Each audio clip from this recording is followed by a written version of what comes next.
एक प्रसंग आता है भक्तमाल में। अंगद जी नाम के महाभागवत हुए। पहले वो बिल्कुल भक्ति विहीन थे। उनका भतीजा राजा था और वो पूरे राजभोग में मतवाले रहते थे। जब उनका ब्याह हुआ तो उनकी पत्नी इतनी भक्ता निकली कि वो जहाँ जन्मी थी वहाँ संत जन आया करते थे, तो सत्संग होता था, साधु सेवा होती थी।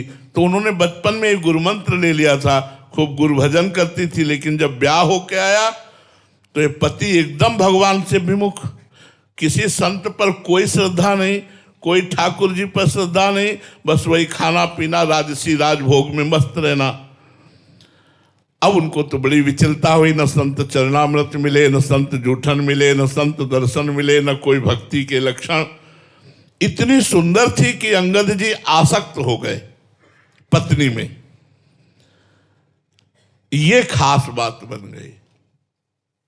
एक दिन उनकी पत्नी के मन में आया कि गुरु जी के वहां तो प्राय दर्शन होते थे, यहाँ गुरु जी को बुलाएं और उनका स्वागत करें, और उनको जब भोजन पवाएंगे तो उनका जूठन भी मिलेगा, और हमारे यहाँ आएंगे तो चरण धोएंगे तो चरणामृत भी एकत्रित हो जाएगा, तो रोज चरणामृत पीने को मिलेगा।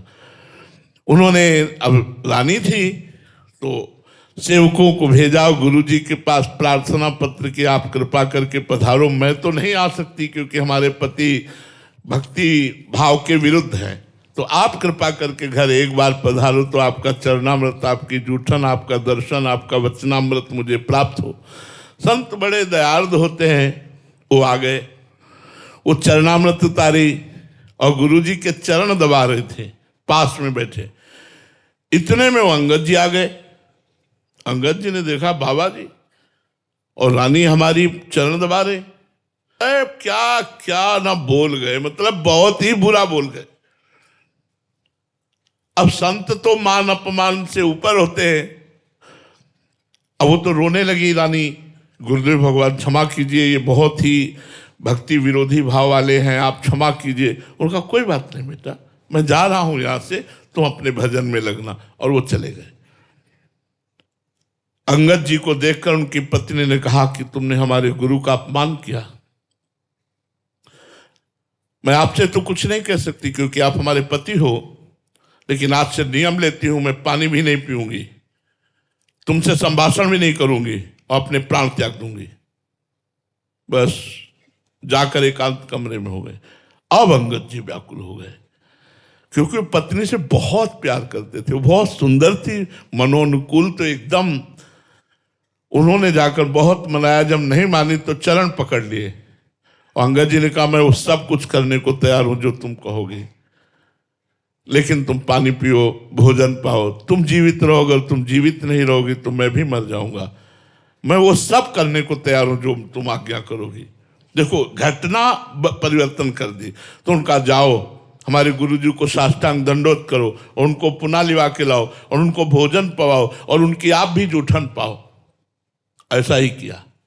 पत्नी के प्रेम से विवश होकर गए गुरुजी को, जे ही जूठन पाई जीवन बदल गया। संतों के उच्छिष्ट में बड़ा बल होता है, जीवन बदल गया।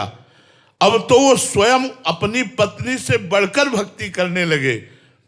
और यहां तक प्रसंग आया कि एक बार उनके जो भतीजे राजा थे, उन्होंने हीरा के लिए, वो बड़ा प्रसंग है, जहर उनके भोजन में मिलवा दिया।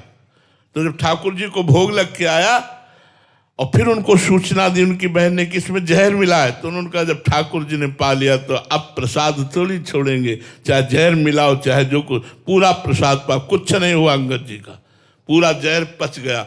ऐसे माँ भागवत हुए कि भक्तमाल में उनका चरित्र लिखा गया है। तो यदि हम अपनी भक्ति को पुष्ट रखें और भगवान से प्रार्थना करें तो कोई घटना घटेगी, हमारे पति भी भक्ति युक्त हो जाएंगे। और यदि हम भक्ति की उनके ऊपर भावना को थोपने की कोशिश करेंगे तो वो विरोध पैदा कर सकते हैं। इसलिए भगवान से प्रार्थना की जाए।